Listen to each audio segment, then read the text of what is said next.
Lo-fi beat making part 2. Welcome to my lo-fi beat series. My name is Josh Kun, and today I'm going to be showing you guys how I make my lo-fi beats. If you want to watch part 1, just click that link up ahead and you'll be able to go there. Now, I'm going to start off with saying this camera that I'm using currently is made by OBSBOT. It's called Tail 2 and it can track you around like so. So I'm going to go and pick up my guitar and it's going to come and track me around. So come over here, grab my guitar. I'm not a guitar player, but look at this guitar. It's stunning. It's a beautiful guitar. Now, I'm going to be showing you guys the basics of lo-fi beat making and what I do generally to make my beat sound crispy and, you know, good quality, because there's a lot of beats out there that are very low quality. I know lo-fi music is not really meant to be high quality. That's the whole point. It's low fidelity. But I feel like there is a certain standard. If you go on Spotify or on Apple Music and you type in lo-fi beats, you're going to realize a lot of the tracks that are on those big playlists that have got millions of followers are at a sort of top quality that have been produced by some really good producers and mixed by some really good mixing engineers.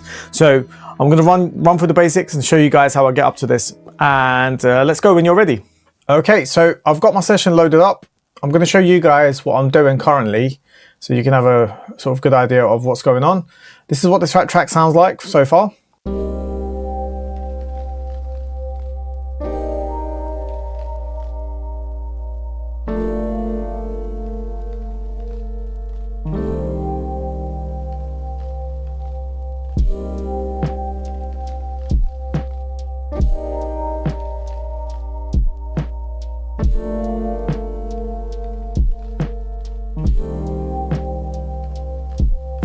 That sounds pretty good. So what I've done is I've layered some basic chords. I'm going to show you on here. So this is what it sounds like. So I've got 3 sounds in total to make up this fat sort of sound that you're hearing with the piano and the synths and the bass and that kind of stuff. So all the way at the bottom, I've got my synths, which sound like this. Oh, let me disable the other one.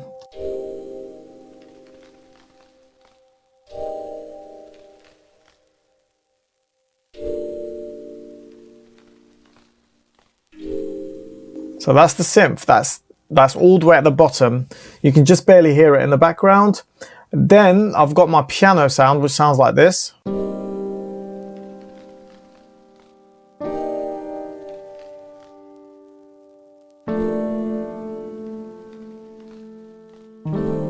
Yeah, so that's the piano sound. And then I've got this other sort of synth all the way at the bottom, which is doing this pattern right here. So this sounds like, so this is what it sounds like.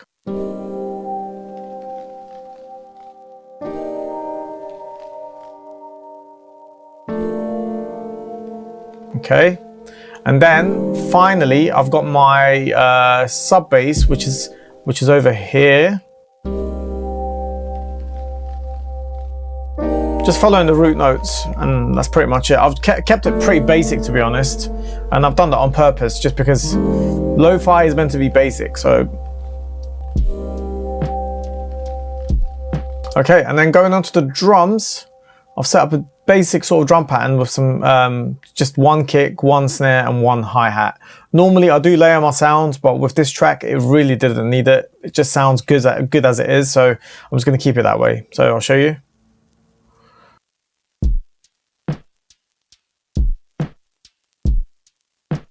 Nice and clean, just basic, but you know, sounds good. Now for the processing side of it, I'll show you what I mean by high quality. So when I was talking at the beginning of the video, so for this kick, that's what it sounds like with all my processing. If I take off all my processing on there, this is what it sounds like. I'm just gonna show you.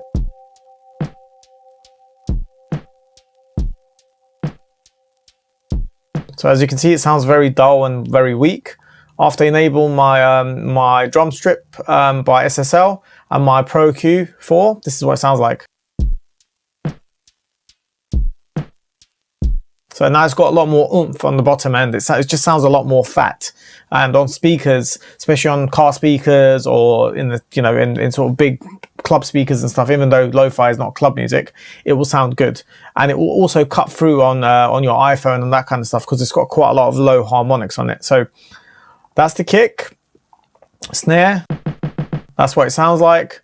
If I disabled the Pro Q, it's a clean sound. I don't like it. It's not very lo-fi. And then with the hi-hat, this is what it sounds like. If I disable my plugins, which is my Abbey Road vinyl classic that I always use, you can always hear the crackle in the background of the song. That's coming from this. If I disable it, it's turned off.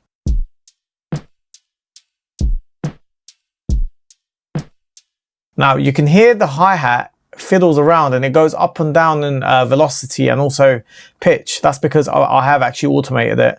That's for another day for me to describe that to you. But for now, that's what it sounds like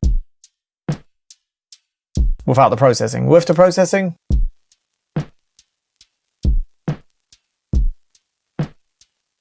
there you go. Nice and clean. So all together, it sounds like this.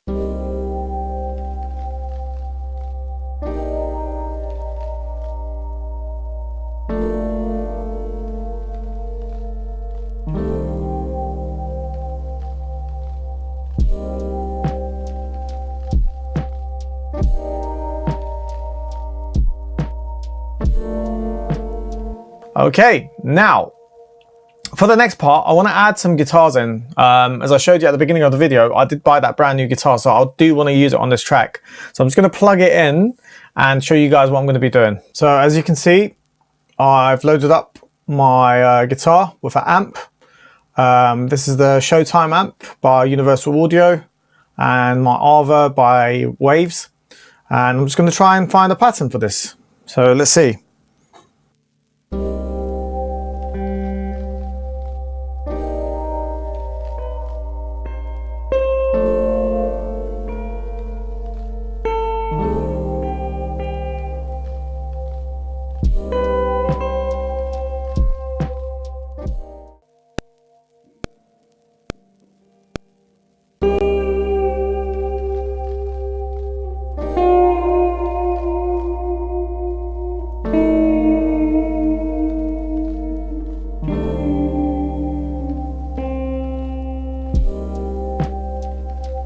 Okay, let's see what that sounds like.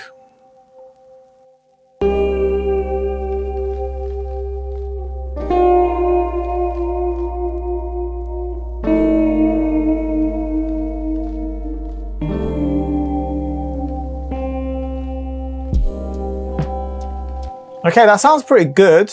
I just need to sort of mix it in because it's quite loud at the moment. So I'm just going to do this, zoom in. Just fade out the bottom, last bit, and fade in the beginning.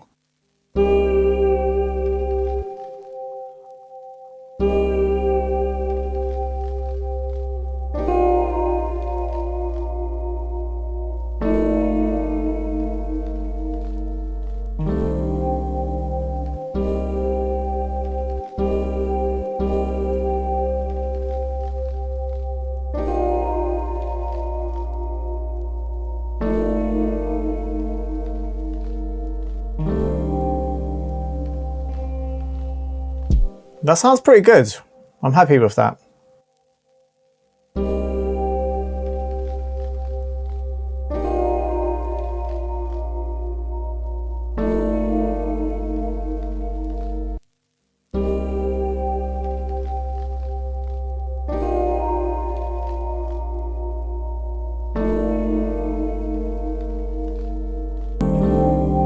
Sounds good, yeah.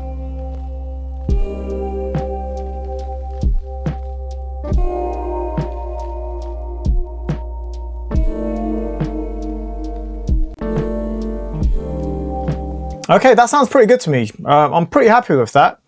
I'm not a guitar player, as you can tell, so I'm just messing around, trying to find some cool sounds, just layering stuff, just trying to make it work, basically. So yeah, if you like that, give this video a thumbs up and let me know what I could improve on and what I could not improve on. All right, cool. That's pretty much it for this video. Again, I used the OBSBOT for this session, the OBSBOT Tail 2.